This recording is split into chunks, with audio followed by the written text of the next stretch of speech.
Okay, looks like we reconnected to chat, but didn't reconnect to the actual thing until I closed the thing out and started it over again. So let's see. Let's see what the damages are. Okay, so there we go. Now I don't have access to what chat has said in the interim on this thing. I will see. Let's see what da, da, da, da, da. Yeah, Twitch got scared of how woke I was being. Yes, the basic point I was making is that you're motivating ads. I'll wait a couple of minutes before I give my spiel. Let's make sure that everything's working. Yeah, I don't. The internet connection just crashed for some reason. It was just the router, I think. The router just shat the bed. I'm gonna pour myself a drink and then I will go grab another drink. You'd think that I would have done that while the stream was disconnected, but I didn't. What I did instead was pee.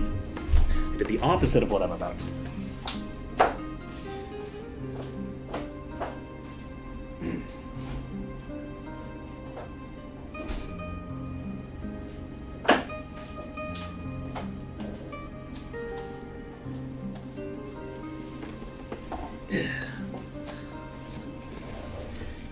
Get all the news.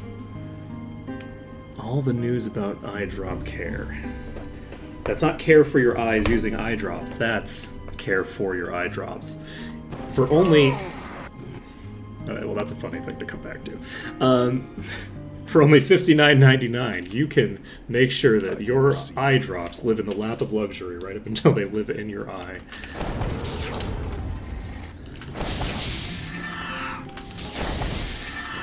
Yeah, the basic point that I was just making is that it's not good to have your motivations for doing a thing be hatred.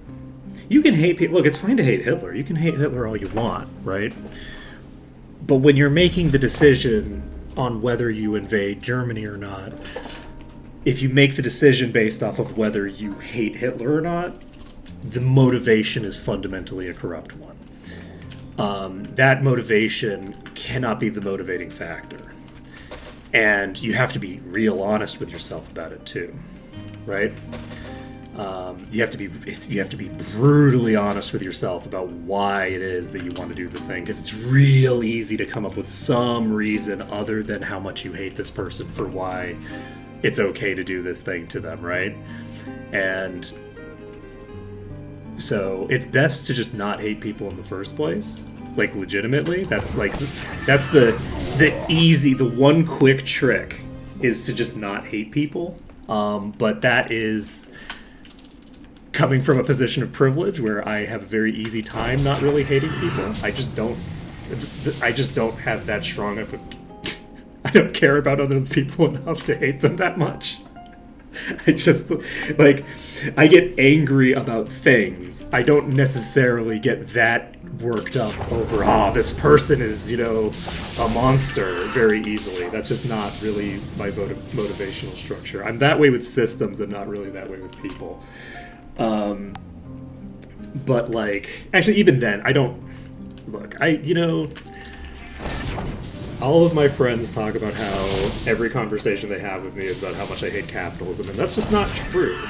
The reason that every conversation devolves into something about capitalism isn't because I hate capitalism, it's because it's just the reason that the thing is bad. There's a pretty direct, objective line between these two things. It's not my fault. Blame capitalism. But, anyway, the reason that the point there was, like, I don't know if the Stalin part came out, but, like, when Russia was going through its revolution, the people who put Stalin in power knew what he was.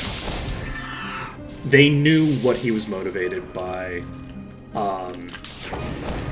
They put him in power because they thought he was a weapon that they could point against their enemies because they hated their enemies. And that holds true for people that were actual leftists, that holds true for people that were fascists, it holds true for all the people that were involved in making the Soviet Union happen. Is the people who didn't care, who never cared about the revolution, were put in power by people who knew that those people really didn't care. But who did care themselves. They cared. But they knew that the monsters they were empowering didn't care, and they didn't really mind that, because as long as they were pointed at their enemies, they thought that was going to be fine. It's not going to be fine. If you have someone who wants to do the thing, they shouldn't be doing the thing. If the thing is bad, which violence is bad. Hot take. Violence is bad. So a person who, as an example, wants to be a cop because they want to inflict violence on the right people, you know, the people who are bad, the criminals, you know, the I'm not going to say the word, but like, you know, just people who, you know, who are murderers or this, that, or the other thing, right? Like, someone who gets into the job because they want to punish those people can't be allowed to have that position of power. Because it's so easy to move the boundaries on who the correct people are, who are acceptable targets. It's so easy to move that boundary. It's a lot harder to move the boundary of, no, this is bad and it's always bad. And it's necessary that we do it in this case, but it's always bad. And I do believe that. I believe that fully. I don't think that... I don't think it's as easy to corrupt that kind of stuff if you don't get a dopamine rush when you do the bad thing. If you get a dopamine rush by doing the thing that's bad and evil, that you have to do because otherwise a worse thing will happen, if you get a dopamine rush for doing it, you're just going to keep wanting to do bad and evil things. You're not going to want to stop. Anyway, that was the whole point, is like, from a fundamental perspective, it's not about like which kinds of actions can be taken in terms of like this, that, or the other thing. It's not about the mechanics of how you deal with people that are fundamentally harmful to society. It's about the way that it is acceptable for people with power to feel about those people that they're doing that to, and what the dangers are of the thing. And the reason that is relevant is that, like, if you look at the stuff that Kubrick was doing, for the most part, people were just letting him get away with whatever he wanted to do because women were a valid target. It's just that simple, right? Like, he was incredibly cruel, like, very casually, very obviously, to everyone around him. Like, he, like, kidnapped a guy and tied him up in a basement once as a joke.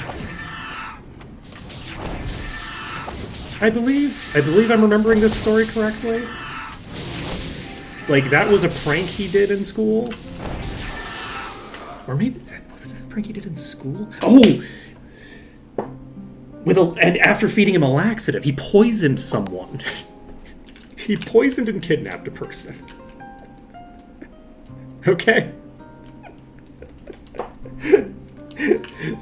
Fucking crazy. Yeah. Yeah. Yeah.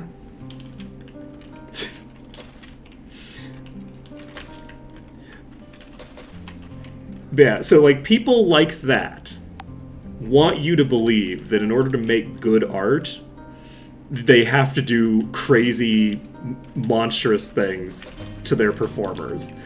And then you look at the way they treat people who aren't their performers, and you go, you know, I think maybe you just want to hurt people. maybe actually, There's a different set of motivations here that are generating this behavior. This might not be an honest interpretation of your motivational structures. You might be lying to me, actually. Ready. The funny thing is that a lot of the time with people like that, I actually don't know that they're necessarily lying. They're not lying to you necessarily. They're lying to themselves, but they're not lying in the sense. Some of them are.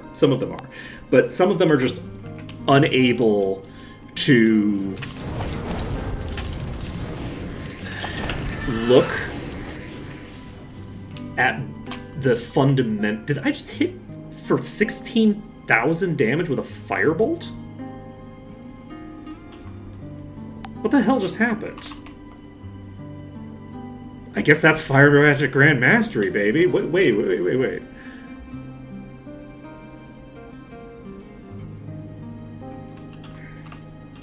Oh wait, I don't have the thing on, right? Let's turn that on since we're not doing meteor swarms anymore because everything's flying.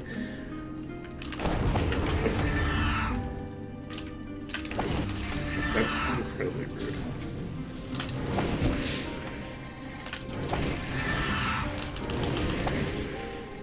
So what just hit for 17k? Implosion just hit for 15. What the fuck happened? What is happening right now? When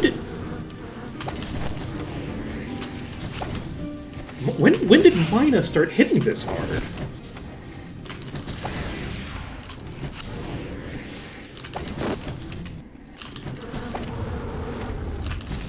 Okay, we just hit for 11k as well on a light bolt.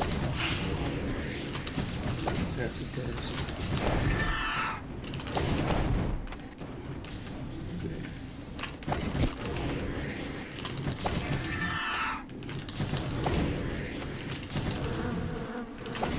Well, the point of auteur theory is to make a group action the responsibility of one person, which fundamentally aligns with capital interests. I hate to bring it back to capitalism, but I'm sorry, auteur theory is a capitalism thing. It just is. If you assign group creative works to being the responsibility of an individual auteur as opposed to the consolidated machinations that they are, these cobbled together monstrosities that they really are, it justifies the individual ownership of that work, and it just fundamentally is a capitalism thing. It just is.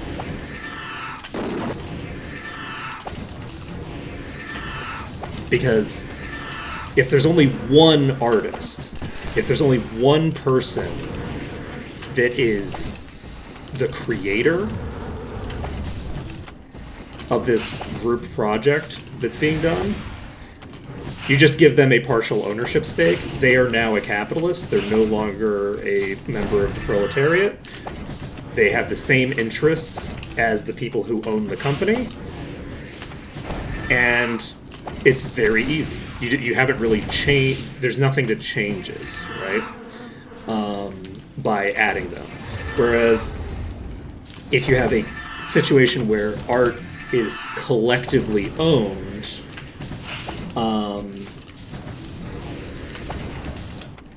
if you have art that's collectively owned, then that is a fundamental challenge to the concept of private ownership of the means of production. Like, it just legitimately is. If every artist involved in making a piece has a stake in that piece, and there's 1,000 artists, right? The people who run the cameras are artists. The people who are handling the sound balance, and by people I do mean people, not just the person in charge of that, but the people who are enacting it. All of those people are artists. They are all involved in this in a collaborative, creative way, and they are all contributing their individual perspective to the art. They are not robots.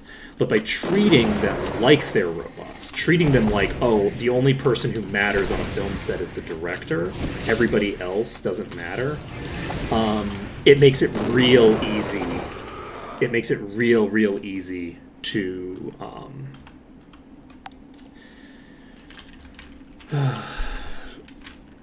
to maintain these incredibly toxic situations. Yeah, I don't know. I've never heard of auteur theory being like applied outside of. It is the percent life. You're right, Astro Kitty. When I saw percent life, I thought you were asking for me to check the percent HP that the thing had. It probably is that. That's probably what it was. Did I keep hitting for obscene amounts?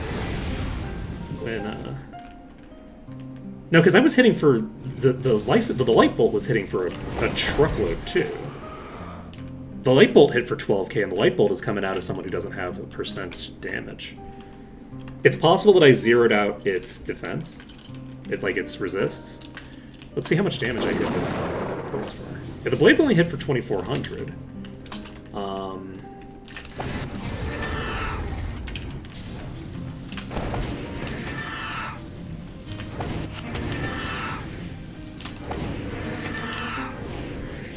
Yeah, we should have a lot more space to play with, which will make it easier to just single pull.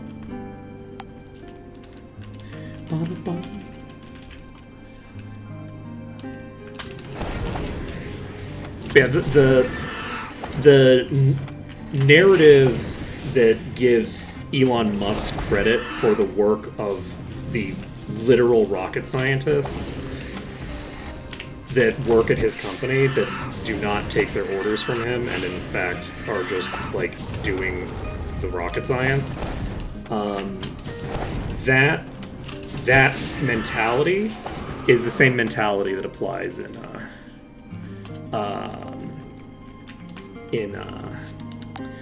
creative fields, in collaborative creative fields in particular. Because like, look, you can say, you know, an author, right, is a visionary with a unique voice, right? You can definitely do that with an author who creates solo works, right? And you can even say like, okay, this person who's in charge of these projects has a knack for picking the people and giving them direction that like will create an amazing thing, right? You can do that, right? You can give a huge amount of credit. The directors are hugely important. They do a lot of important creative work, right? But the important creative work that they're doing is leading a team. It's not work they're doing themselves. It's the way that they are directing other people. And that work does not subsume the other person's work into it, right?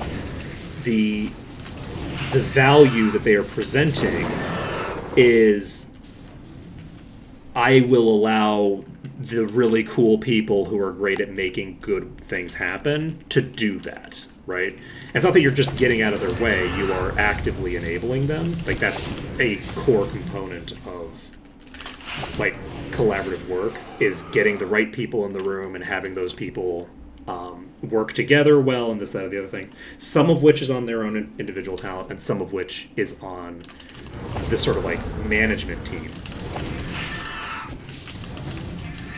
I'm picking up what you're putting down. I'm just elaborating. Because yeah, like fundamentally, those kinds of sentiments exist for the purpose of perpetuating a toxic status quo. That's why those things exist, right?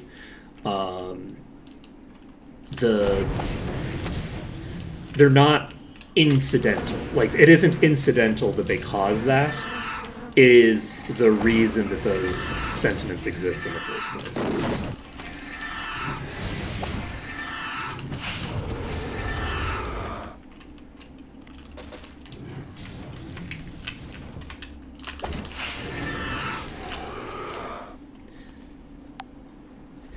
So a lot of people who think that it's tragic and bad when like a bad thing happens will nonetheless be very content with the system that allowed it to happen. Let's see. Yeah, I understood that you meant that. I did not think that you were saying, tour theory is fine. There's no incidental problems that derive off of the idea that this one person is uniquely responsible for everything. I just presumed that. Look, the number of times that I type a sentence is astronomical, and so I always assume when a sentence comes out that there is going to be some degree of shenanigans involved. Because, like, you'll change the syntax of the specific way that it's typed. Yeah, I don't think that you've said anything on this topic that I disagree with. I'm just yapping.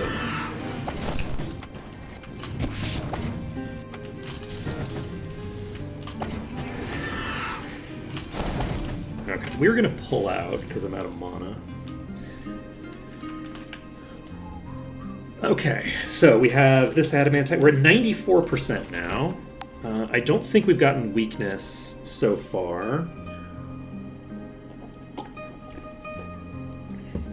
I say that meaning on this rest period because we did get weakness, and then we went to the then we went to the gym. We went to the gym and now we're fine.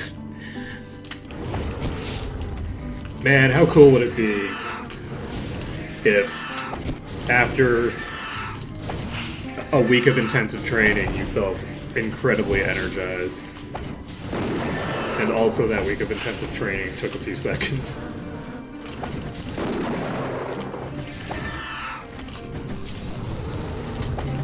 Yeah, so we're gonna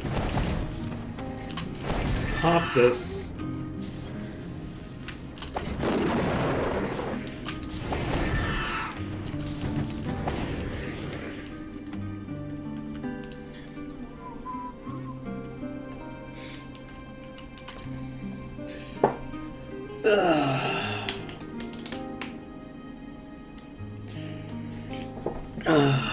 Well, at least we have some of the animals in play still.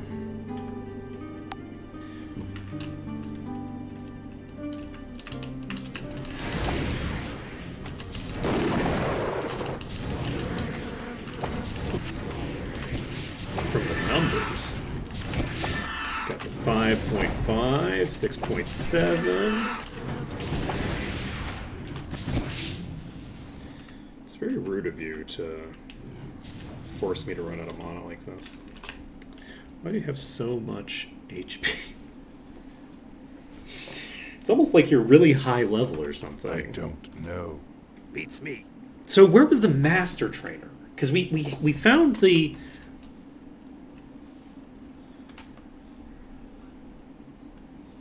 We found the Grand Master trainer here for... identify monster, but we haven't found the master trainer yet. And I'd love to get GM identify monster out. It's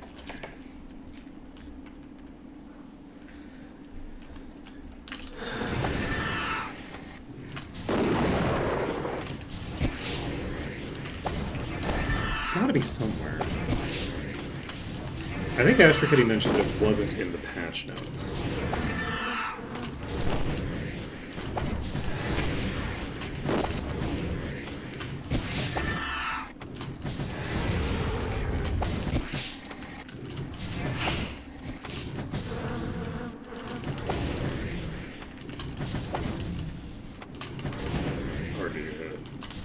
only 700. Probably not worth it. Jeez. Yeah, the reason is because it's adamantite, so as I'm getting it low with the percent base damage, I'm just hitting for such a tiny bit of damage by default. But yeah, we should have this done fairly quickly. Once we have this done, we can go to Silver Cove finally, get that done. That'll give us access to GM Mind, except it won't because I don't have Vampire done. Do I want actually to go to the ice place first? Because I don't have GM Light available, and I won't have it available until I do the priest quest. So I think we do. I think we go to Icewind Dale, and that's definitely the name. I should actually just start calling things by whatever the first name that comes to mind is, because it's kind of funny. It's just always going to be some random thing that is vaguely associated to it in some way. Oh boy. How are you still alive? Oh. Okay.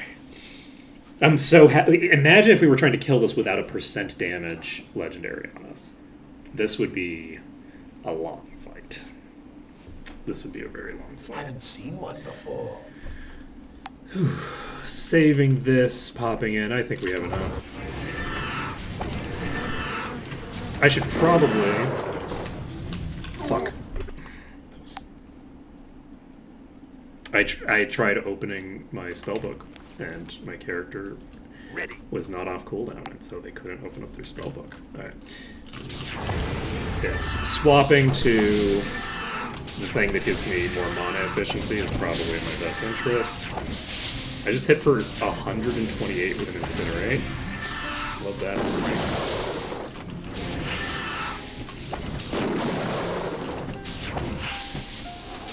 me. Yeah, there we go. Cassowary with the massive 5,000 damage hit. We're good to go.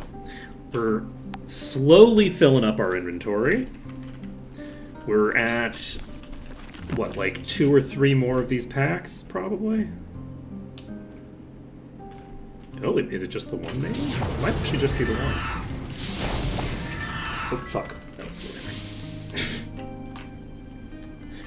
I keep forgetting that the enemy projectiles are not going to be outranged.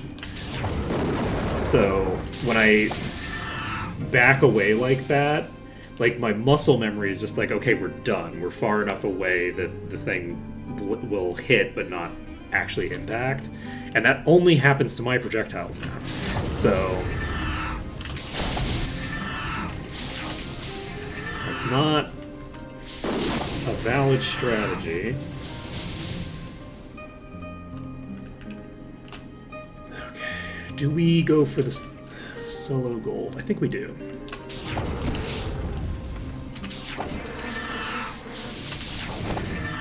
Gotta love my characters just auto-targeting the thing that isn't even in range to hit, instead of auto-targeting the thing that is right in front of me. There we go. So, Gold Dragon's Toast. It doesn't take too long to burn through the bulk of the enemies here. Our damage output is definitely on the way up. There is Bolster, right? Bolster is a mechanic in play. So, like, all of the enemies are going to be higher level as we go on. But it's important to remember that, like, this is the biggest gap in level that it's going to get. Because every time we get another level, the gap shrinks. I guess that's not entirely true, because there's the possibility that we do something at some point that that gives us a huge amount of experience in one of the other games. We actually, one thing that we still have to do is, which I should have probably just immediately done. I'm now realizing that the amount of bolster that we're getting in 8, we should be clearing the Endless Arena, because the Endless Arena experience that we gain is not going to bolster. So there's no reason to do the other stuff first. We should actually do the Endless Arena as soon as it becomes available each time. And by it becomes available, I mean as soon as I can do it. So we should maybe head over to the Endless Arena and try to get the next series of those done. I would imagine we're probably going to be able to do them fairly easily. But I might not be able to. It really depends. My party is not designed for fights where I don't control the fight very well. And it can be a little hard to control the Endless Arena because the enemies come in waves, and they potentially are going to spawn right next to you.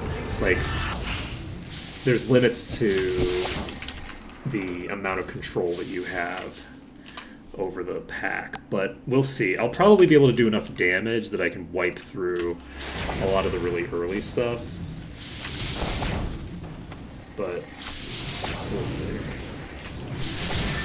The other thing is, I just realized I never actually finished the challenge arena in Might and Magic 6 because I moved over to the merge mod version of the mod before I finished that version of the arena.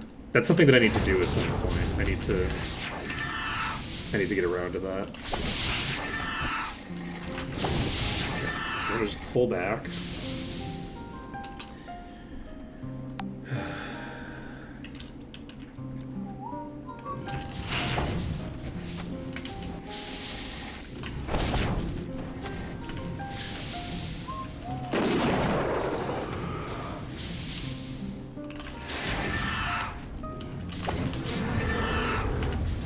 Yeah, I don't think I even finished the second one, right? Like, I think I only finished the first of them. Second one was just too hard. So, we'll see. We'll see. I'll get around to it. I'll need to figure out what kind of a build I'm going to make for that. I don't remember what I had done wrong in the first one is the issue. Like, I think that there was something in my build that required work, and I just don't remember what it was.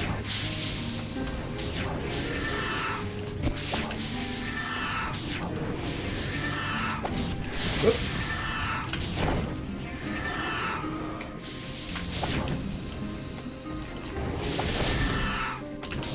It is very funny that the day that we remembered, well, by we I mean Ash or Biddy, the day that we, as a community, remembered to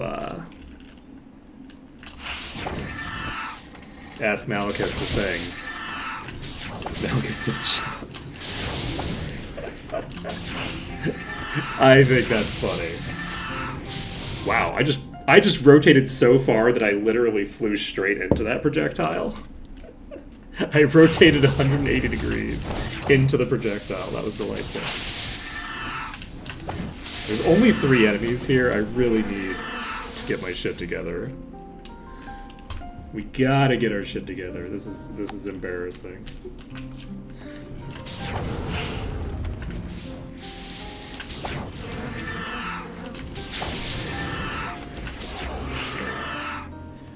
Okay.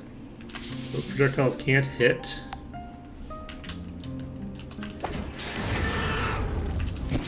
Yes, and by community ownership, we do mean me, personally.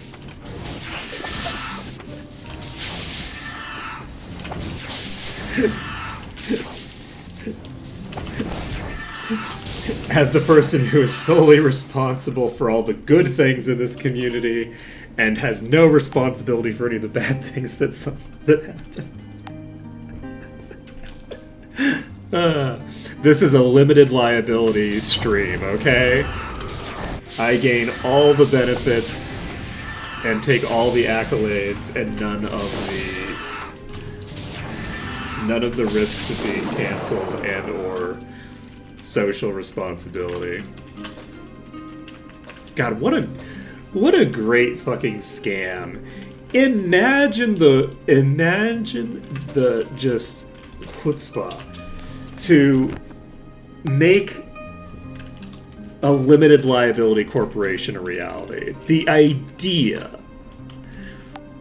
that you have, full ownership and power over all the good stuff and none of the liability is just a beautiful, beautiful monster. Like, that is such a obviously incorrect thing. Oh, man.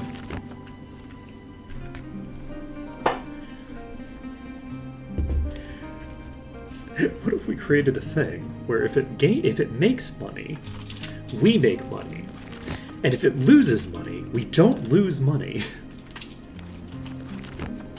What if we did this? What if we did this? That sounds great. That's brilliant.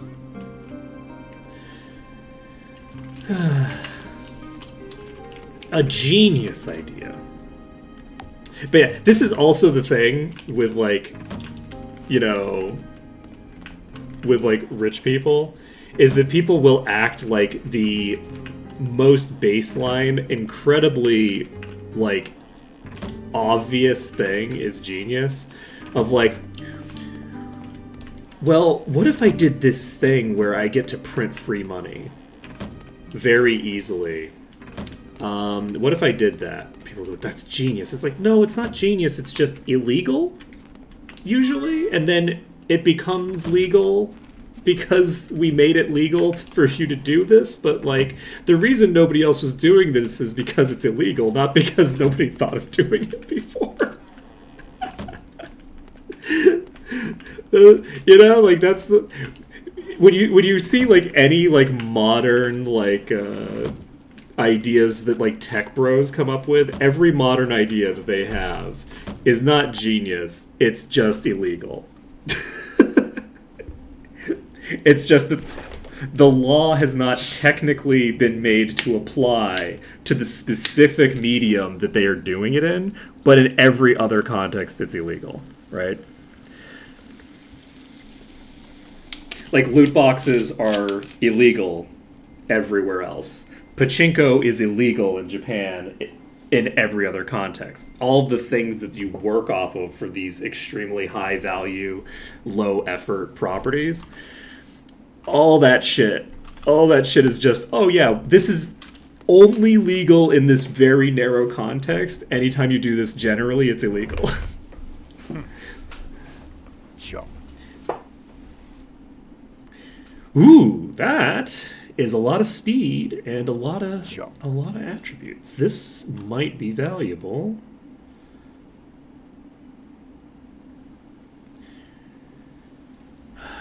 We'll see. We'll look at that after we've finished. Ooh, that's 33 to all stats and 500 spell points.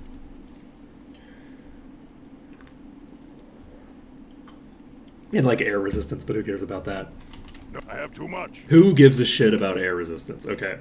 So we'll hold on to this. We'll move this to... I guess we don't need to move it. We'll leave both of these in this inventory for now. Okay, we have this. We have water, magic, and int. We have... Ooh! This matters, I think. I think this matters. Adds 134 to 269, doesn't specifically say. Yep, it doesn't specify and doesn't only apply to main hand. So, with that being the case, we will leave this on you for now. This is a main hand only thing, so that's got a useless side of... We need to rework this bow. I'm now realizing this bow is absolutely garbage. You cannot use that. Let's see. I will... Don't you have like a crazy... Wait, why is this garbage? It's because of the hell aura and the intelligence. Okay. Oh, that is real garbage. Look, okay, we're tossing this on you. Look at that. Boom, 3,300. Let's go.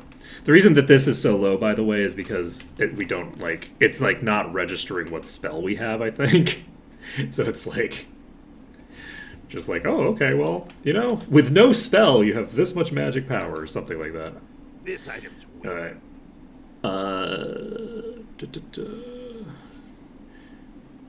Sword, recharge item. We don't need it. Alloyed shield. We don't need it. Your weapon enchants can deal critical damage is kinda garbage. We don't need that because we don't get any damage off of those. Got a Hell's Cleaver here, not particularly interesting. We have Herondale's Lost Shield, which gives immunity to a bunch of stuff and endurance. We don't need it. We have that. We might need this, but probably not.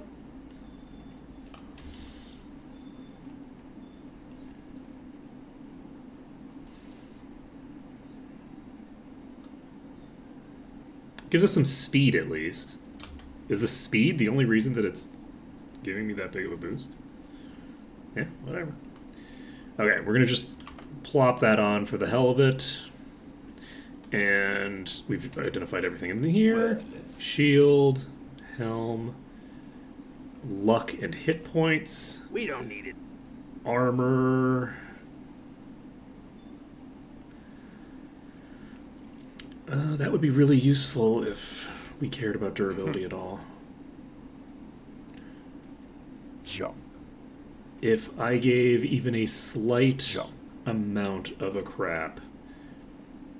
Titan's Belt, unfortunately not super useful. Goblin Cutlass. Air increase and personality on the same thing. Not a great combination for me. That's okay. We also had other inventories that had stuff in them, I believe. Jump. Cloak here. Okay.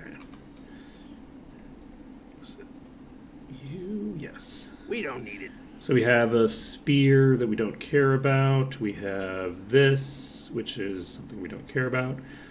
We have... Is this the thing from before? I think it is. We really need to get better gear on these characters because, goddamn. How close are we to 160? We're not as far away as you'd think, actually.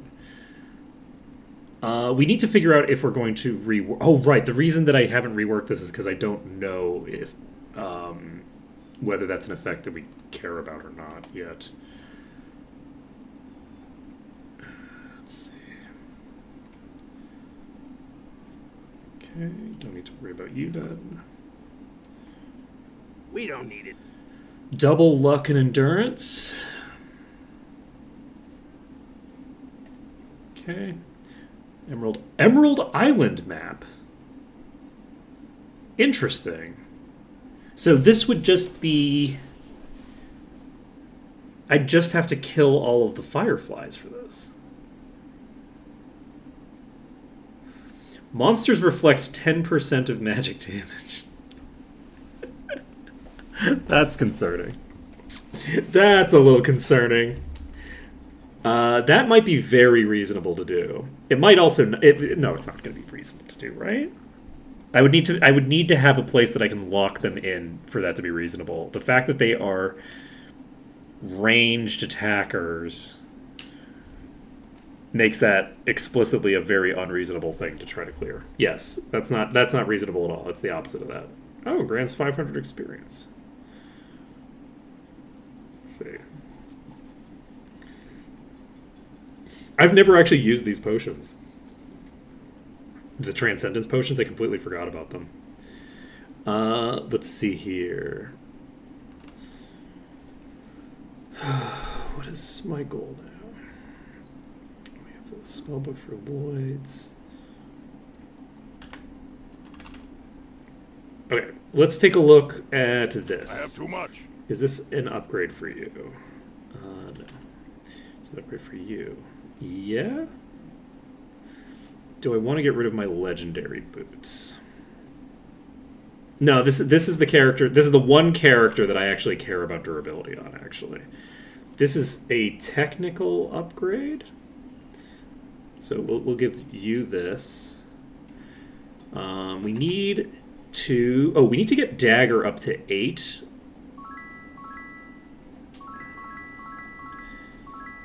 Okay, get dagger to 8 on you. Get dagger to 8 on you.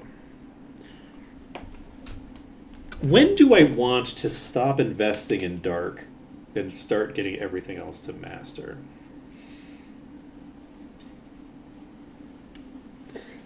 I'm actually kind of tempted now that we've gotten GM and we've picked up our delightful spell.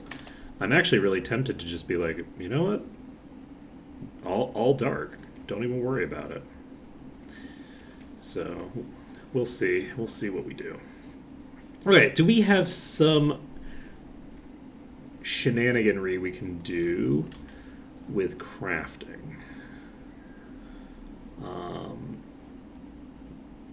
Let's take let's take a look here. I believe that It's closed. okay, I can't check right now because it's the wrong time. What time is it? It's not 10 o'clock yet, but that's okay. Let's take a look at our EXP.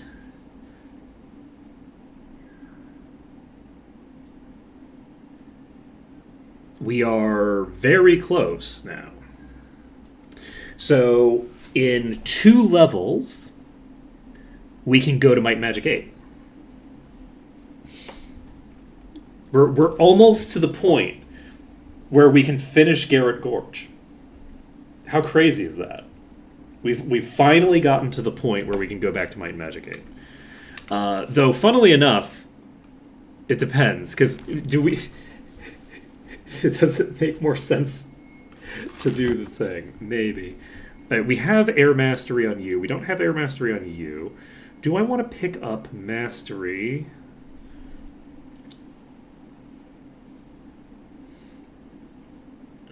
With all the peeps. Let's get this up to GM.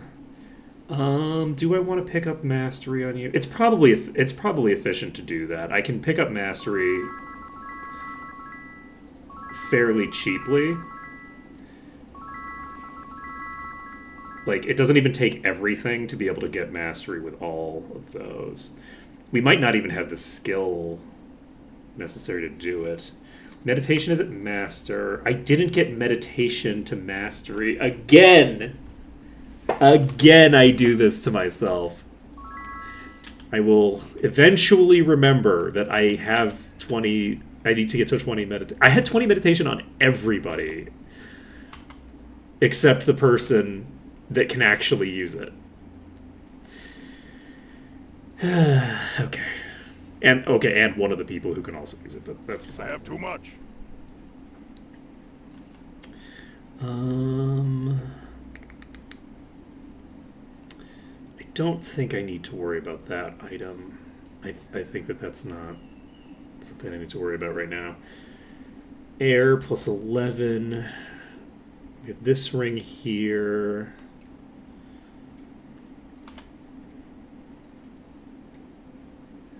Do I have any really crazy gauntlets?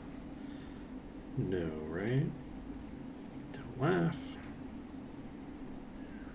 You know what's funny? This is actually kind of true now. One of the things that I think is very funny about the wizard cap, okay, is the description says, don't laugh while silly, even ridiculous in appearance. Many sorcerers spend quite a time enchanting hats like this, blah, blah, blah. The conical shape are peculiarly attractive to creatures of the spirit world, and it's a property that makes the hat easier to enchant. This item is not high enough quality to enchant. You cannot enchant a wizard cap. It cannot be done. It's not a high enough level piece of gear, and I think that that's very funny. It like specifically has the language of, oh, it's easier to enchant, and it's like, no, it isn't. It isn't though, actually. This is interesting because this item I could actually make good use out of if I just threw on a thing. This would be a huge upgrade for like this character, for instance. Let's see. Let's teleport. We don't have Lloyd's Beacon. Shit. Where else is Dagger Expert? Is there a Dagger Expert in Freehaven? Don't remember. I think there is, right? There's a Dagger Expert right here. Perfect, perfect. I know my way around Might and Magic 6. I say as I'm about to kill myself again.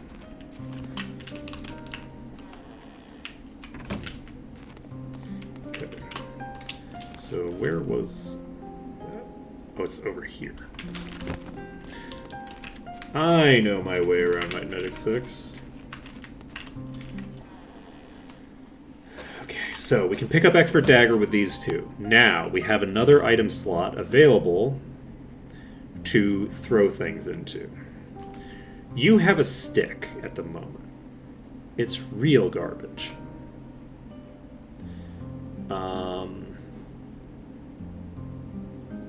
Where are my daggers?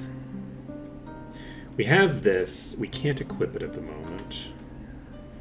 The Hell Aura is nice.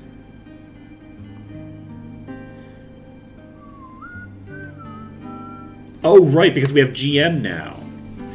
So the power of that enchant is actually higher. That helps as well. Okay. Do we have any other daggers?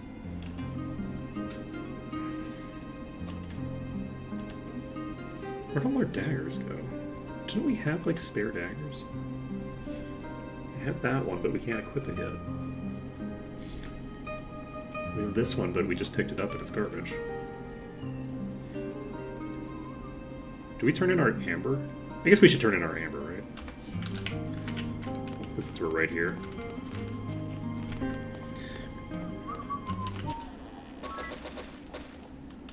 Okay. Turned in the amber. We're holding on to the bones. We'll use those later. Day of Protection and Mass Fear. Whoa. That looks really solid. Why don't I have that equipped?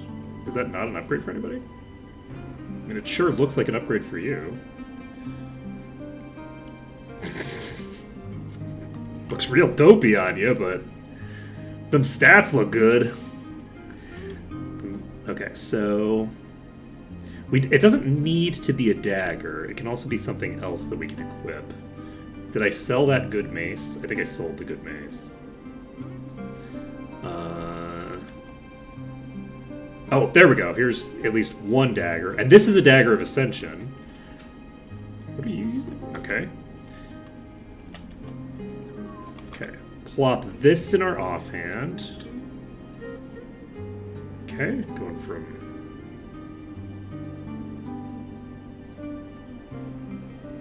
This is not correct. Oh, because it's looking at the main hand. It's not looking at the... That's just equipping it in the offhand.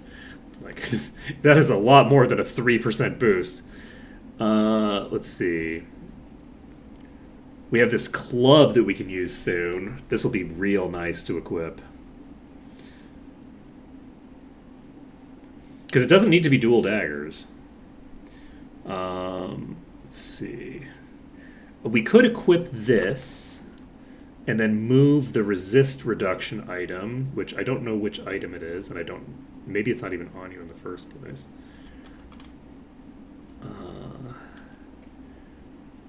This has double luck and drain HP from the target and increased weapon speed. The Hell Aura does not have a big effect. This is a very low-level legendary.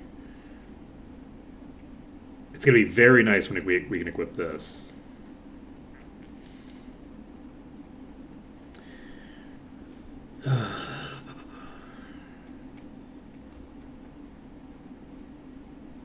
Alright, we'll just equip this. And we should actually keep this up.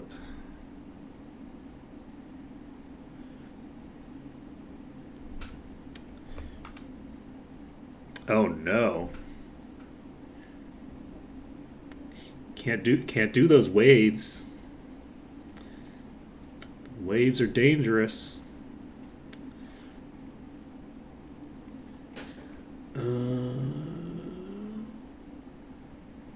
Do we just... Where's my dagger? I had a dagger, right? No, I didn't have a dagger. I didn't actually have a dagger that I had equipped. Right. Do we go with Mordred? Should I have double normal lifesteal stuff? That'd be kind of fun.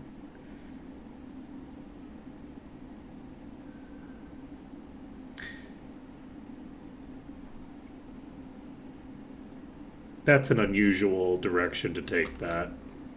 I mean, I guess it would depend on the context, right? Like, I feel like there's context where I could see that angle, right?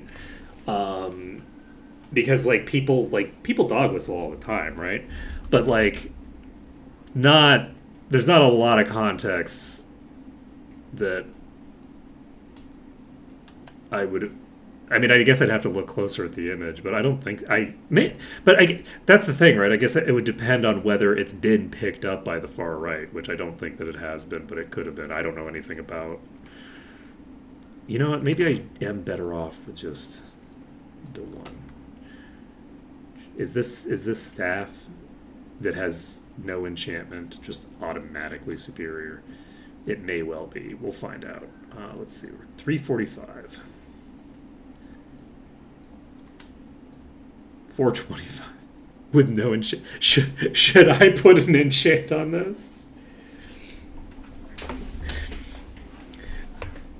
Yeah, I look, just because I say I can see a context in which something like that could hypothetically be construed as something does not mean that I think that the context it was used in was one of those cases. Though I don't know, maybe if the community had like problems with that in the past, but probably not. Let's see here. I might be able to. Oh, we can pick up recharge already. Right, we can actually TP to the place. TP over to Mist. And get this done. Get Master Water. You're not the right person for that. We might actually run out of money here. We just ran out of money. So, we don't have enough money to do it. We're so poor.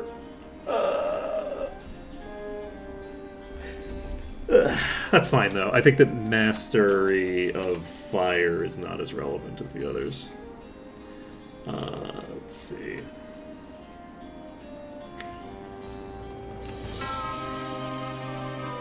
Alright, so I think now we're heading up to Icewind Dale. That's where we're going. And that should be good. See, I can't complain about the wiki people using the wrong names when I'm literally referencing other game properties that also have cold places. You know, like, not exactly a high fidelity position from my perspective. Frozen Highlands. Let's save this under caster save it under caster nonsense, just in case I decide that I need to do something. We can pop in here, and we can go, oh shit! Oh shit!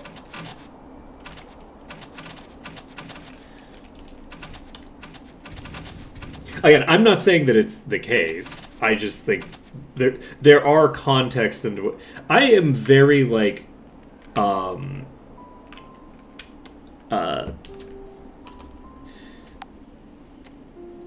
I'm the kind of person where I will say the position where I think something is acceptable, regardless of whether I think it's remotely reasonable to believe that that is the case, right?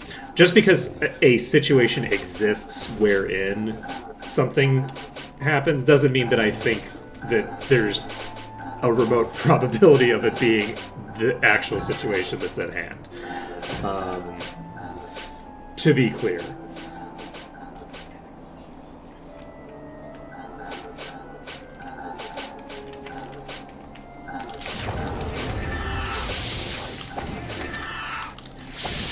Like, I'm basically just spitballing, oh, okay, well, here's the situation under which that's reasonable, right? But the,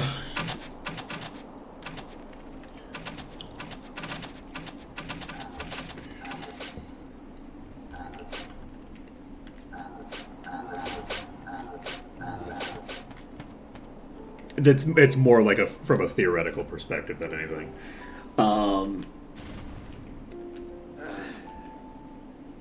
Though it is occasionally useful in terms of like, oh, actually, maybe that it was the case. Occasionally, the very rare circumstance actually ends up being the thing, where it's like, okay, well, look, theoretically, is this possible?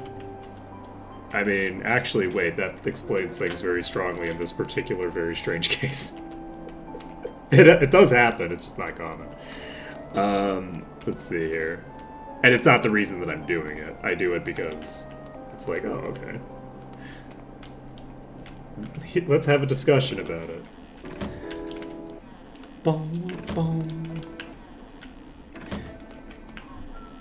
Okay, we have a Surf, we have the Dark Magic Expert. Okay, so how do we want to organize our movement? Let's, I think, kill the Harpies first. Because the Harpies probably don't have ranged attacks. I believe enemies that are melee only are only given melee attacks if they are... are only give ranged attacks if they are land-bound. I think flying enemies don't get ranged attacks. So these should be very trivial to plow through. No problem whatsoever. Easy peasy.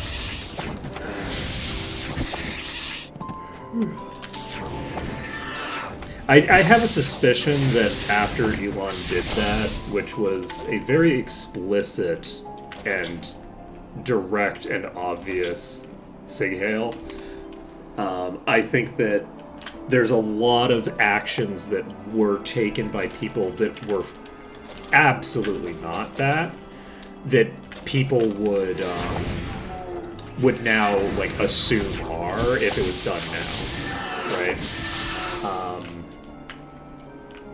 Just because of the fact that, like, there's a lot of motions that look kind of like a sig hail that aren't one and are pretty obviously not one. But that, like, people have always been doing. And I would imagine that there would be a lot of false positives that people would get today as a result of that. And it really is one of those situations where just like, if the existence of assholes really does fundamentally make life worse for everyone. on such a fundamental level, even when they're not actively doing something right this moment, they're like, they basically are having a huge impact on the way that everybody has to behave.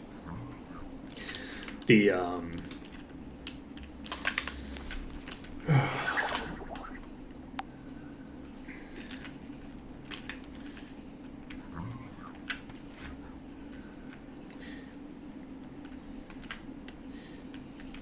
the rules that we have around language, right, are in large part built off of the fact that there's a bunch of people that we have guards here. I forgot. It's almost certainly the result of that specifically, because no one.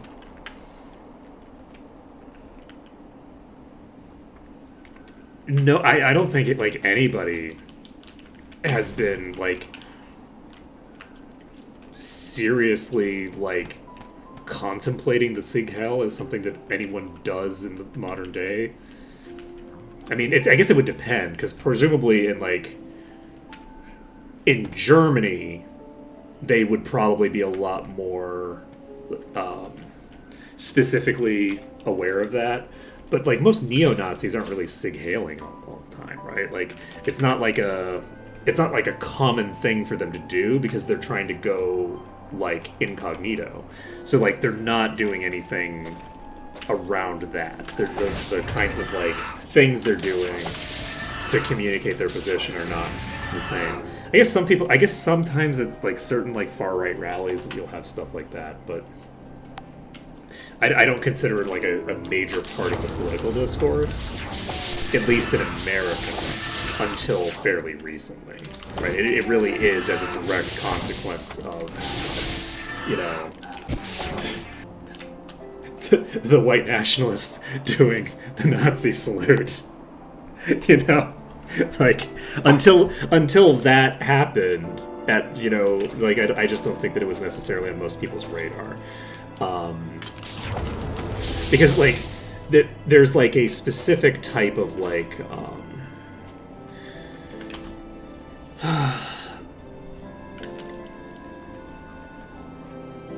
you have to have reason to believe that someone's gonna try to sneak one in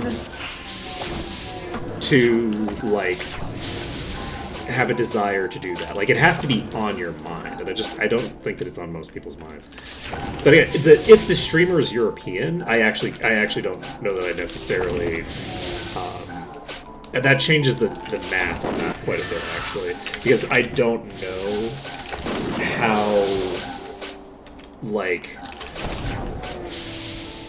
how Nazi adjacent the aesthetics of the far right are in Europe. Because this is a matter of aesthetic, right? The far right aesthetic in America is not. It's not very Nazi coded. It's not coded the same way. They have all the same positions as the Nazis did, but they don't have the same aesthetics for the most part, right? If it's a Canadian streamer, then it's almost certainly because of Elon. The Canadians are very fixated on what America's up to right now, because America's been talking about invading them. And that sounds like a joke, but it's not. It's simply not.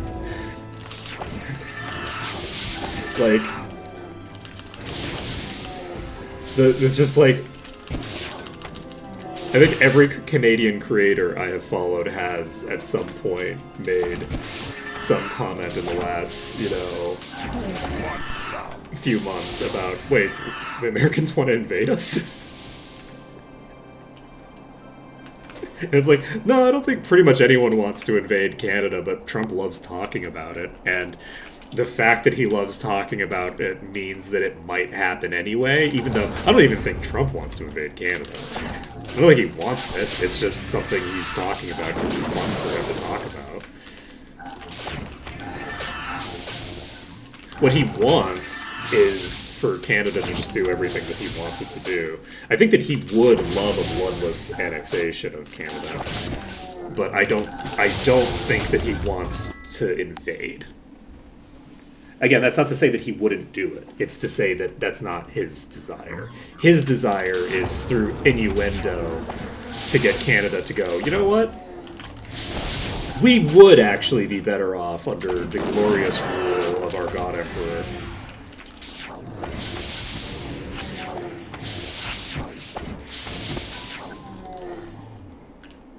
And I don't think it's something he wants a lot. I think it's just something that he's just casual about. He just casually wants to annex a country.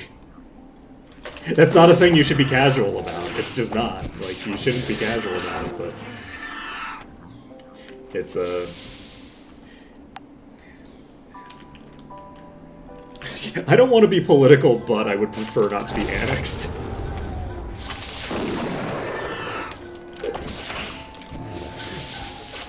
Yeah, most of the Canadians that I follow are like people who do like skits. I think it's Julie Nolke is one of the people who shows up on my feed all the time. And then there's some guy whose name I don't remember who is also Canadian. I don't remember the specific skit, and there's quite a few people that fall into the category, so I don't know which one this was, but yeah. It's wild stuff. That just be the world we live in. We are doing so much damage, by the way. We are hitting so hard. Like, I haven't really called any attention to it, but like, we're gonna go crazy over here. Like, the amount of damage that we were able to inflict at this point, Okay. is really out of control. We do also get instantly killed by any attack. But, hey, we only got instantly killed. We didn't get eradicated, and we didn't get disintegrated. So, Okay. I'll chalk that up as a win any day. That's a super big win for us.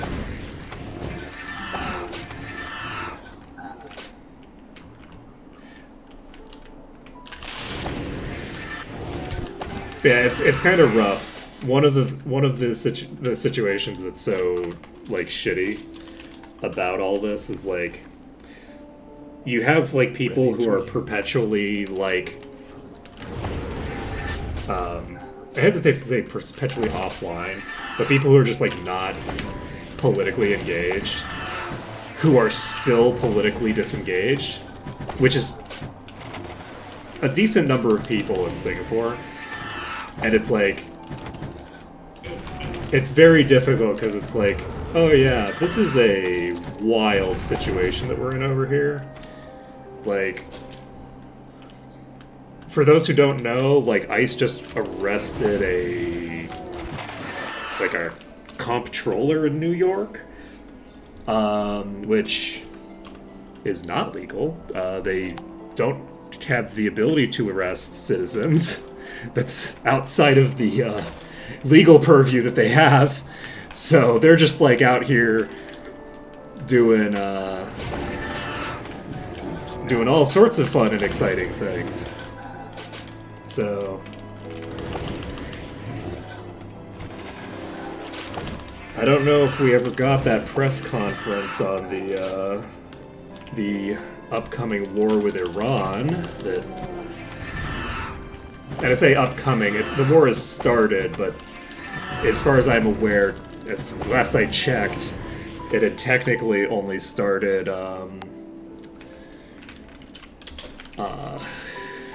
there. And yeah, they removed that senator, but the people who did that were not ICE, I don't believe. And they also didn't actually arrest him. They just detained him for a little bit. Which is fundamentally different. Like, there's a big difference between doing some, like, heinous shit like that and, like, and disappearing people that you aren't allowed to disappear. It's like, there's the... You're doing a thing that is wrong and that you shouldn't do, but you're legally allowed to do it, technically. And there's, oh, this is extremely illegal.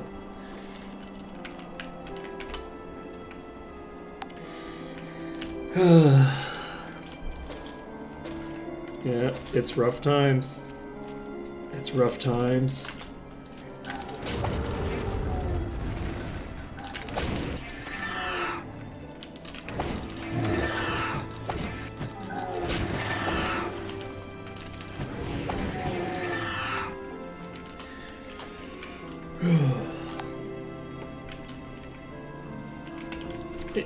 It's difficult.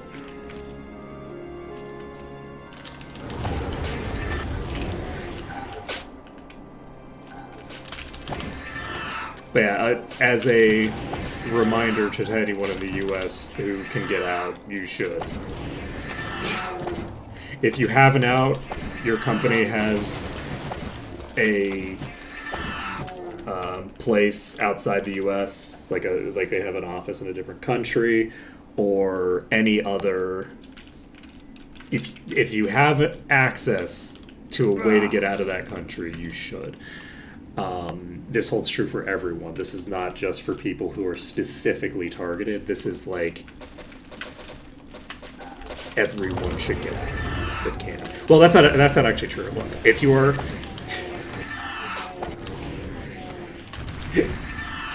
if you're an active anarchist, like I don't even know what the word I would use is, but if you're someone who is meaningfully going to be able to physically resist this regime, then by all means stay. If you're, if you're willing to call yourself a liberal and you're confused why I would say that, just get out. You will not be useful. Just get out.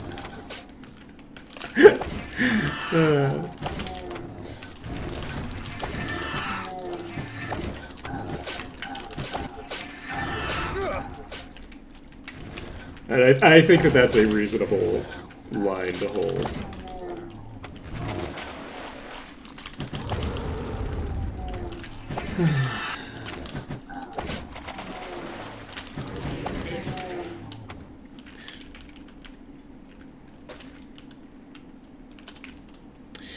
I mean, that's true, but the risks of economic pressures on your company are nowhere near as strong as the risks in the immediate term of, like, just glancing in the direction of an ICE officer and they shoot you in the head. Like, the risk of that is a very legitimate and real threat to your immediate safety. Because they can do whatever they want to whoever they want. There is no... there's no habeas corpus. They can do anything they want, and they can do it to anyone that they want. That's explicitly the thing. Because the thing is that you can't selectively remove habeas corpus. That's not a thing you can do. Like, they talk about, like, oh, well, habeas corpus is, like, denied now for, like, foreign terrorists or whatever bullshit they're going to say, right? Well, the thing with habeas corpus, those rules, that's how the government proves that you are a foreign terrorist. So if they don't have to prove that you meet the criteria, then they can do it to anybody. Because, again, they don't have to prove that you meet the criteria that they have stipulated because they've revoked your access. So they can take any random citizen and say, okay, you are a Guatemalan terrorist, and we are arresting you and throwing you in CCOT, right? They can do that because they don't have to prove that you're a Guatemalan terrorist. They don't have to prove you're Guatemalan. They don't have to prove you're a terrorist. They don't have to prove you're not an American citizen. They just make you disappear and then put you on a plane. And it's that simple. So the issue with that degree of, like, institutional corruption is manyfold, right? Obviously, as an institution, it's very bad that the institution wants to do all these bad things to you. But in addition to that, even if you aren't a target of the institution, it doesn't matter. Because what the institution has done is empowered individuals cops to do whatever they want. And because they've empowered that, that means even if you're not the target of the institution, if this particular person has any reason to come after you, right? Again, like you looked at them, you glanced at them, they thought you were giving them a bad look, and so they just fucking disappear you. That is the thing that you're going to see a huge amount of very shortly. I'm sorry. That's a thing that's already happening. You're not hearing about it because we don't have habeas corpus anymore. So there's a bunch of people who are just disappearing, and nobody knows that they're disappearing because they were kidnapped by ICE. Because they're like, well, why would my white nephew be arrested by ICE in the middle of Wyoming or whatever nonsense, right? No one's the suspect for where these people have gone. There's no suspicion on ICE because ICE is not ideologically interested in doing this. It's an individual member of ICE abusing the massive amount of power that they have been given. And the only solution to problems like that is to not give them this power in the first place. So in addition to the institutional threat, you also have a massive degree of threat interpersonally from violent monsters who decide that they would prefer for you to be dead than alive. And there's nothing protecting you from them anymore. Right? There's absolutely nothing protecting you. Like, it's important to remember that, like, they're not identifying themselves even. So, like, even ignoring the possibility of, like, being targeted by actual ICE, any person can just put on a mask and a bunch of body armor, pretend that they're ICE, and do whatever they want right now. And nothing will stop them. Because America has decided that you can't resist when people are kidnapping you, as long as they say that they belong to a federal agency, or maybe even if they don't. Because they don't have to claim which agency they're with. We've established that, right? Like, a person can arrest you without telling you whether they belong to the FBI or ICE or the CIA or what governmental authority they have. They don't have to say that now. That is well established. The question is, do they have to tell you that they're a cop at all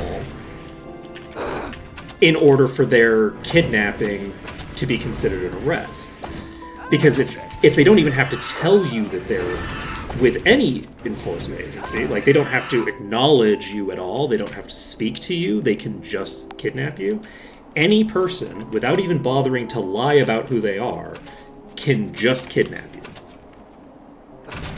And if you resist, you risk being murdered and then having your loved ones told that you shouldn't have resisted. Just like the many, many people that this has been happening to for a very long time, right? But it's now different in that it is going to be much more widespread, the impunity with which that kind of violence is being done. So yeah, if you can get out of America, you should, and you should not visit America. You absolutely should not go to that country for any period of time. The most dangerous period when you are going to the United States is going to be going through customs. Going through customs is when you have the highest chance of just being disappeared. Again, this holds true for everyone. It doesn't matter what country you're from. It's been well established that this is a thing that they are doing to people from Germany, from France, from, everywhere, right? If ICE doesn't like the look of you, they will just make you disappear. And so yeah, don't go to America, and if you're in America and you can get out, get out. And if you can't get out, then I am very sorry that you cannot, and I hope that you are okay. It's that, it's that simple to a large degree. And this holds true for other countries as well. There's other countries out there, obviously, that, my recommendation would be, if you can get out, get out. But, like, most people in those countries would automatically understand that. Like, I don't know how Myanmar is doing right now, but, like, when that whole thing popped off, right, like, people knew it was happening and were, like, aware of the fact that it's like, okay, this is going to be a dangerous situation. Like, I think South Sudan is a war zone right now. Like, there's a lot of places that you can be where it's like, okay, yes, I know this is a bad position to be in. But, like, a lot of Americans are very... not just a bunch of Americans. A bunch of people, when it comes to America, they don't realize how bad it's gotten, right? Like, because, like, unless you're paying attention, which a lot of people just aren't, you just don't realize that it's like, oh yeah, we're at the point where if you're a German and you have a phone and, you have shit-talked Trump at some point on a text message, that you might get disappeared to a gulag in some random country, just based off of that. That's just a thing that can happen to you. Like, people who are, like, white Europeans don't realize that they are also in danger, right? It's like, oh no, America isn't just dangerous now for people of color, which it was never only dangerous for people of color, but, like, U.S. cops are real bad to everybody, to be clear. They're real bad to everybody. But, like, the risk factors as, like, a white European tourist have never been that crazy in America. And then all of a sudden, like, turning a switch, it went from, oh, visiting America is like, I don't know, I'm trying to think of, like, another place that might be equivalent, and I feel like I'm going to get in trouble with people from whatever country I pick, because I'm going to pick a country that's like, I don't know, like Portugal or Greece or something, where it's like, okay, the safety factor is not, like, perfect, but the safety factor is fine for the most part. You're probably fine.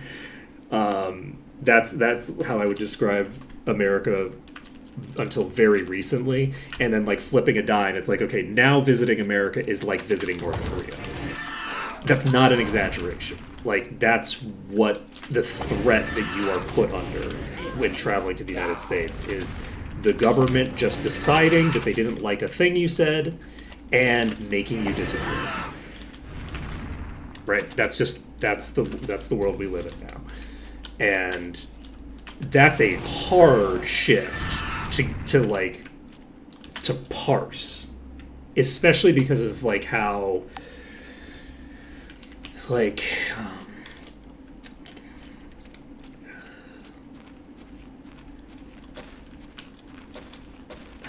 it's not euphemistic. It's hyperbolic. How hyperbolically people talk about this kind of stuff generally. People talk about stuff like this in hyperbole.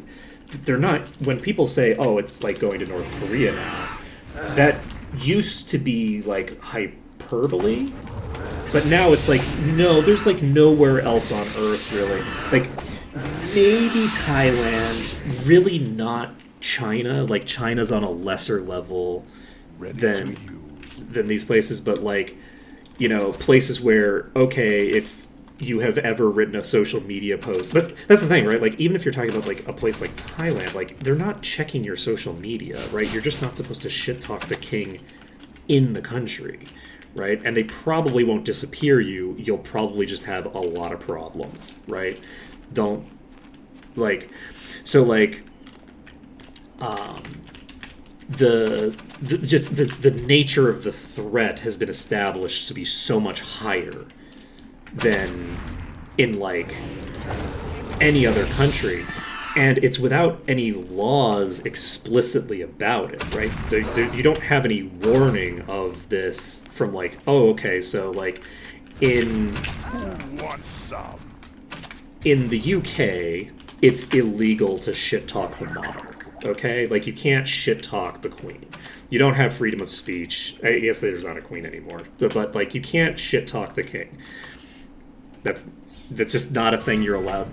Oh shit. It's just it's a monarchy, and it's illegal to shit talk the monarchy. It's very common with monarchs. I think it was Thailand. It's a whole thing, but it's not like a major. It's not something that you are generally going to run into when you're there. It's just something that you should bear in mind, that like you are not actually allowed to talk shit about their monarch. Right? That's actually illegal. Don't do it. Right? Don't make any guillotine memes while you're there. But nobody's like searching through your social media, because this isn't like an authoritarian coup thing. This is understanding what the local laws are regarding speech, right? Which is a different thing. Whereas with what's going on in America right now, it's not a established law about speech that you can't talk shit about Donald Trump. It's the people at the border have been given license to do whatever they want, and so they're arresting anybody who has the wrong sniff to them, right? And one of those things that they will do is, if you're some blue-haired German tourist, they'll throw you in prison just because they feel like it, and they don't have to have the thing that they don't have to have anything on you. They just can do it.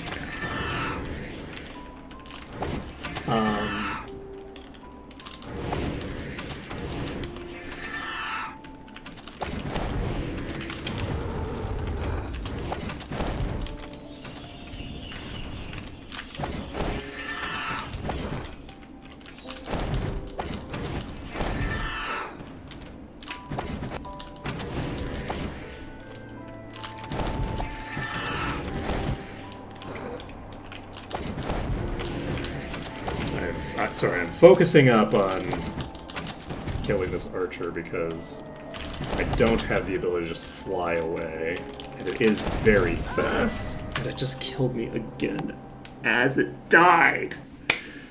This is the second time it's killed me as it died. The projectiles that are killing it are in the air when it kills me. Or vice versa.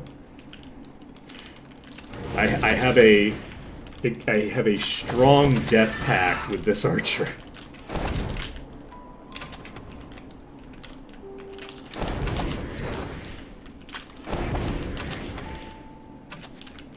Okay.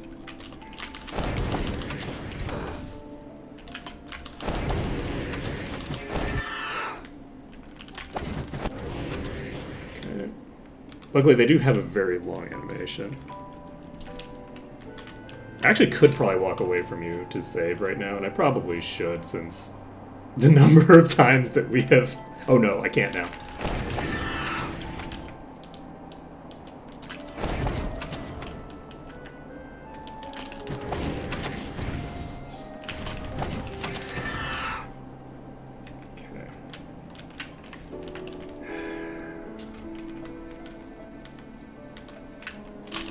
Yeah, she is swift, so...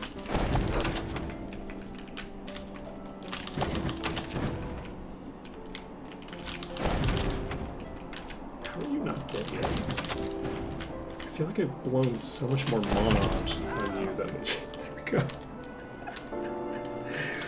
Whew.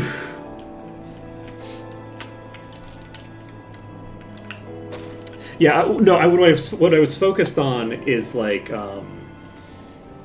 I was basically talking about how it's easy to not realize that when people say that like traveling to America is in the same risk category as traveling to North Korea, that's not hyperbole. That's just where we are now. Where if you say the wrong, if not even say the wrong thing, if you go there and you have social media that's critical of Donald Trump, you can get disappeared, even if you're some German like citizen, right? Like, it's not a thing that only can happen to historical targets of like the American like machine, right? It's not just people who are targets of the American, like, whether it be the imperial machine or whether it be the local like local racism or whatever, right? It's not just those people who are in danger, it's everybody. And the degree of danger that they're in is not from established laws that a country has. Like, if you go to a place where it's illegal to shit talk their monarch, you know that going in, because it's one of the laws of the land and presumably has been for a long time. And maybe you go there and you don't know that this is one of the laws of the land. Maybe you go there and you don't know that. But, like, generally speaking, when you're going to a place like that, you generally know. Like, you're not going to North Korea and thinking, oh yeah, I'm going to be fine here. Unless you are a very specific type of person, which has, like, a very particular lack of survival instincts. I think some tankies might think they're safe to go to North Korea. They're wrong, but they might think it. But generally speaking, people do not think that they would be safe traveling to North Korea. And the risk factors for traveling to the United States have much more in common with traveling there than they have to, like, as an example, traveling to, like, Thailand or something like that. Because they're not, if you travel to a place where it's illegal to shit talk the monarch, they're not trying to arrest you. And you know what I mean? Like, that's not, you have to get into some sort of altercation with somebody that causes them to desire that, right? Whereas with America, in the process of currently aggressively descending into fascism, like, man, you have dyed hair, you're done. You're tired after a 10-hour flight, and the person at the border just interprets a look that you glanced in their direction without even looking at them as disrespectful, you're done. It's just arbitrary, random, there's nothing to it other than a person decided to arrest you and make you disappear. So, and we've been there for a little bit now. Like, that's kind of old news, right? That they're just, like, randomly arresting Germans and throwing them in prisons and then not bothering to tell anybody that they arrested them.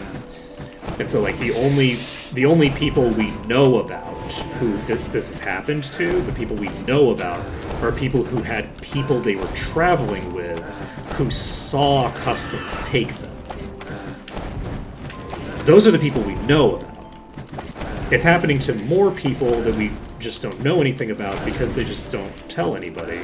The only people we know about are the ones who we know about through third parties, because ICE isn't telling us. Like, Customs and Border Patrol are not telling us who they are disappearing, because, you know, they're disappearing them. It's kind of built into the name there. But yeah, it's pretty bad over there. Pretty bad over there.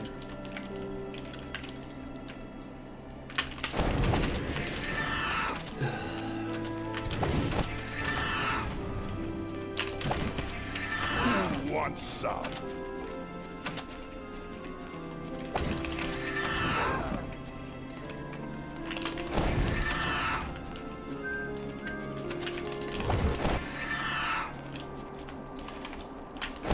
Oh.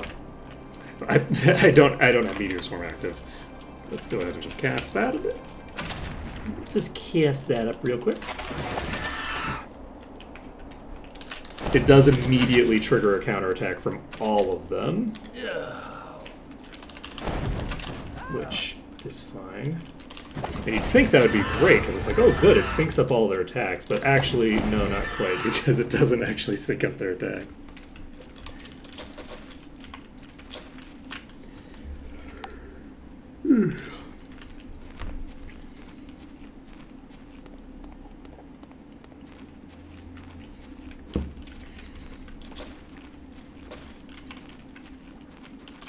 Okay. So yeah, let's finish the harpies first. Get that done. We have about 20 minutes, so I'm guessing that we'll probably get pretty close to finishing this place, and then we will probably call it there. And this is going to be a huge step for us. Finishing this zone is going to do a lot of work. So by finishing this zone, we are going to get access to the final promotions for Junglefowl and Goose. Junglefowl and Goose are going to be fully promoted after this. That's going to be excellent.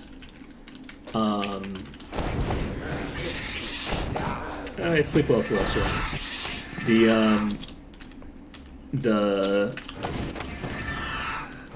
So we'll get the priest quest done, we'll get the assassin quest done, the archer quest done, and because we won't get the archer quest done, but we have to finish this area and start Silver Cove to get the archer quest completely done. But finishing the archer quest will also be great because it'll mean that I don't have to deal with the dragon towers anymore. So no more dragon towers is a very nice little side benefit there. Nice shot.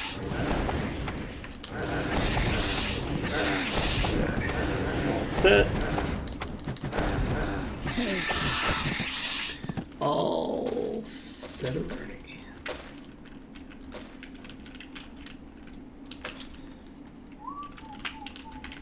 Okay. Whoa, excuse you. Moving too fast for my purposes, so I'd like you to slow it down. Who wants some?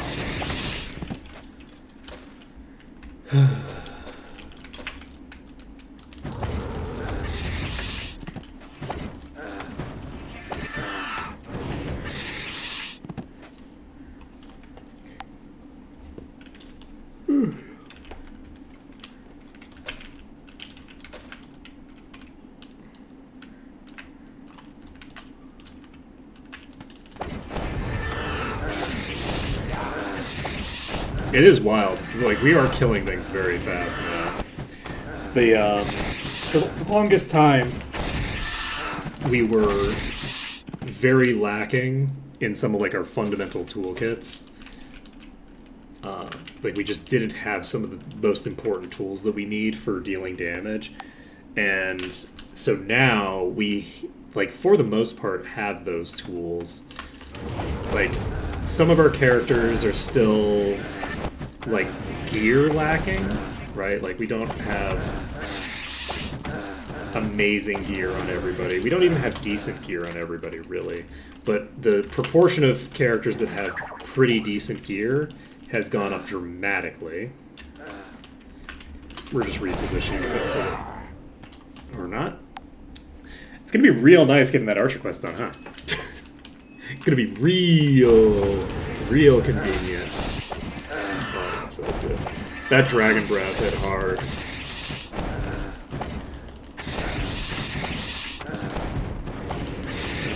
Hitting that dragon breath just fully changed that entire encounter. Look at that. Wild. That dragon breath probably hit for like half of all of their HP. Or at least that combined with the fire blast. Because I'm basically pairing those two together. It's gonna be good. It's gonna be good. It is funny that it's called, like, Dragon Breath when it's not the dragon doing it. And then the dragon uses a different thing. Shit, I guess. I fucked that up.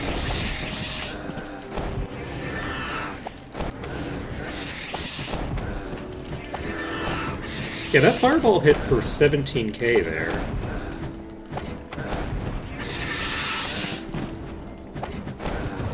I wonder why. I wonder why that firebolt hit so hard.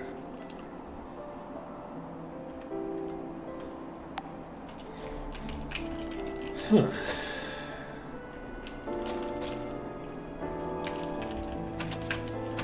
Because the it's definitely not the HP. You know what? I can probably just switch to this. I'm now realizing that I'm gonna have to manually do this anyway.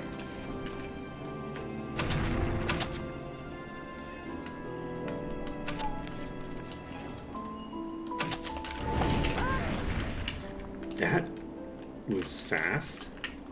It was way faster than I thought. It was at almost full HP. Holy shit. Yeah, our DPS is so much higher now. Who's next? What are we doing? 13 minutes to finish clearing. Is that just one enemy?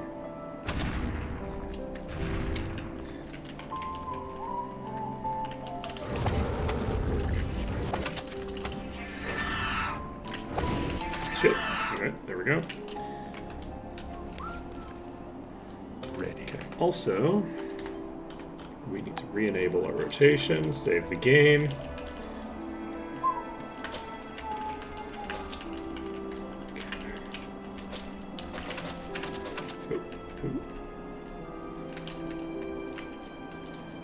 Okay. Okay. Just gonna wait for this one, I guess.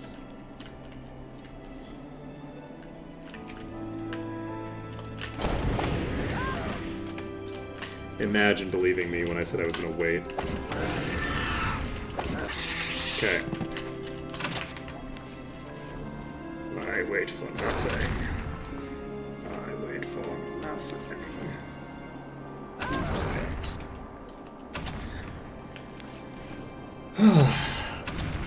I'm enjoying it. Wow, that incredibly delayed meteor shower hit. There we go. All set. So, we can pop over here, grab this, save the game. Let's take a look at how much damage we've got for this map. Shoot damage. Oh, 100% of the melee damage has been done by Goose. Okay.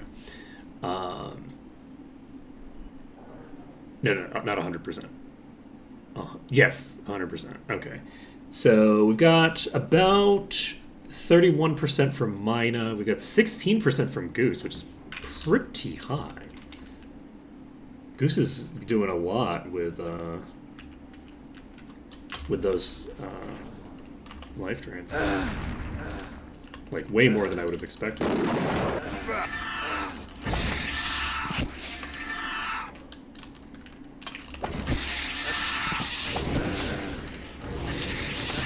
Alright, so we can plow through these. Wait, did they remove the Magyar entirely? I just realized they removed the Magyar, didn't they? Oh, we don't have to deal with the Magyar anymore. Gotcha, gotcha, gotcha. Nope, wrong spell.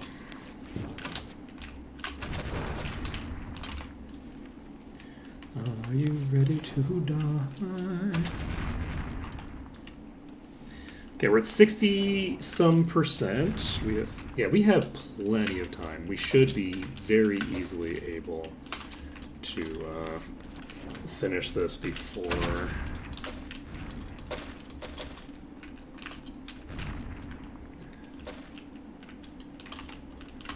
before things go badly.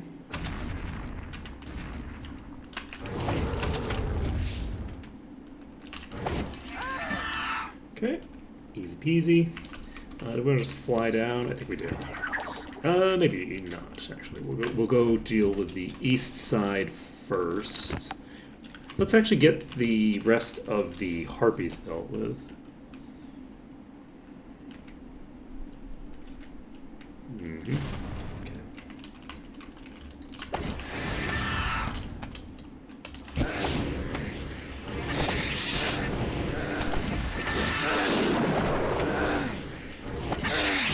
Oh, what a beautiful dragon breath. Oh, it's so good. So fucking good.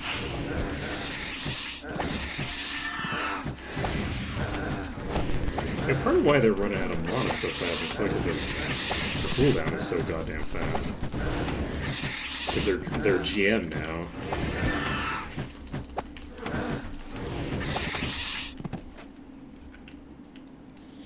Okay, so we need to talk to some people here. Let's find out who we need to talk to here. Save this. It's also interesting because the Harpy Queens don't have Mass Curse anymore for some reason. It is closed. Oh, that's a store. I didn't even realize that was a store. House here. I think we have something we get of importance here, but I don't remember what.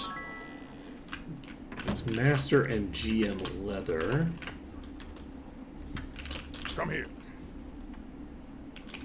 All Baron Anthony Prince Stone, of Thieves and High Priest. Priest of So we can Freehaven. complete all of these quests, like, immediately? I think. I mean, not immediately, because we do have to... Okay, Master Disarm is here.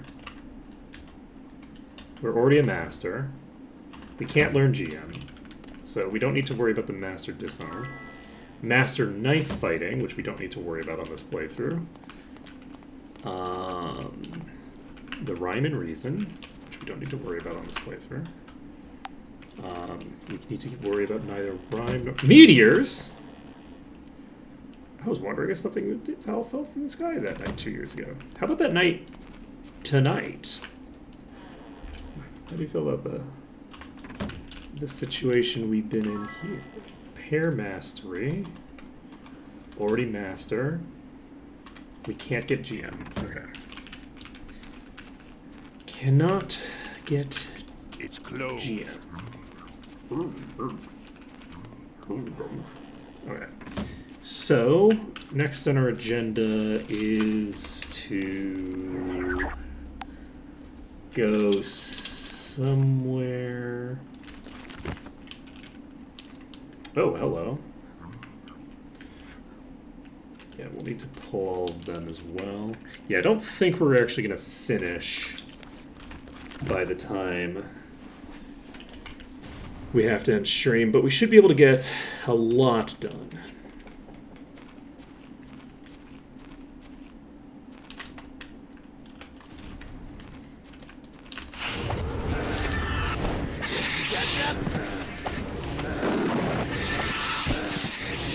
Yeah, Dragon Breath has a very fast recovery time.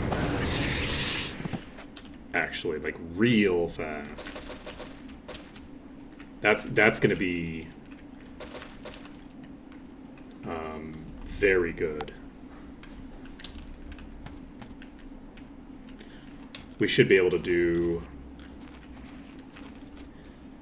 a lot of work with that.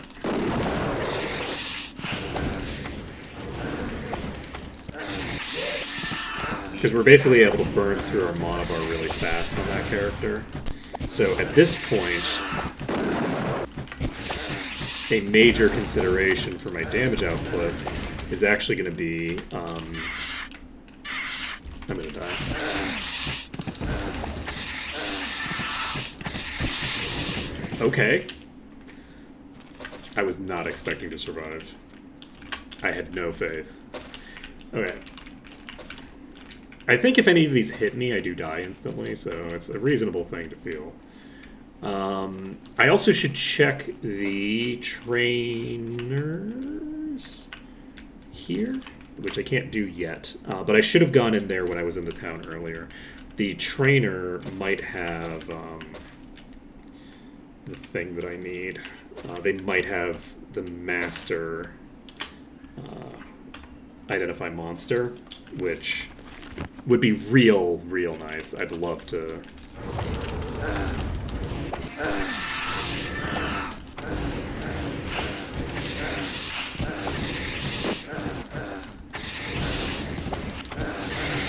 Oh shit, hello.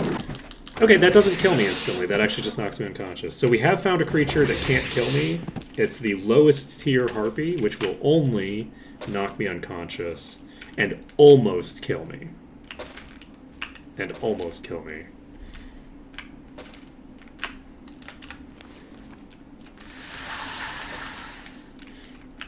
Got real close, but we didn't die. Okay. We don't have to go back to town because we have Thinger done. We need to clear both of these sections. We also need to clear to the east of this town, I believe. So let's fly over there before I forget about it. And we will try to dodge around the blast that's going to come in at us. There we go. Now that it's past us, we land so that we don't have to deal with the next one. We need to grab our horseshoes, which we never grabbed. It's funny because we usually care so much about horseshoes, but with how high you get, like how high level you get in merge mod, it's less of a huge deal, especially because my movement isn't generally as limited as it is when I'm doing vanilla. So these can shoot me.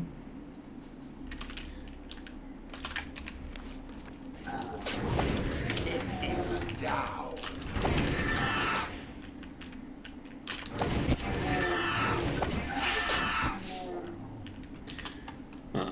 But they're not very good at it. And is that everything over here? No, right? Okay. So there's another group over here. We'll drop.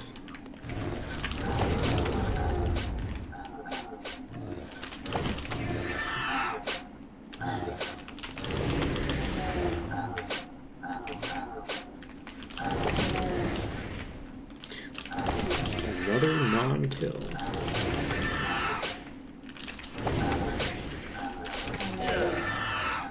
Sure. Don't kill each other, don't kill each other. I'm like listening for the audio cue, but the audio cue is also used by the guards. So it's like not gonna consistently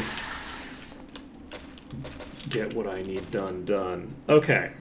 So it is 12:59. We're going to take a look around a little bit longer. I think we've cleared this section. So we should be good to go. Next time we will finish up this and finish up this area over here. It's going to be a little bit of a pain, but it's not going to be too big a deal, I don't think. We'll maybe be able to get some use out of our meteor swarms as well. Should be a good time. So that's going to be it for today. So thank you everyone for watching. It has been an absolute pleasure to stream for you today. And I hope to see you all again next time when we will be, I think going to, no, we're gonna be dicking around in the dungeons here. There's 2 dungeons here. It'll probably take a while to get through them, especially since the things will do. It doesn't matter. Bye.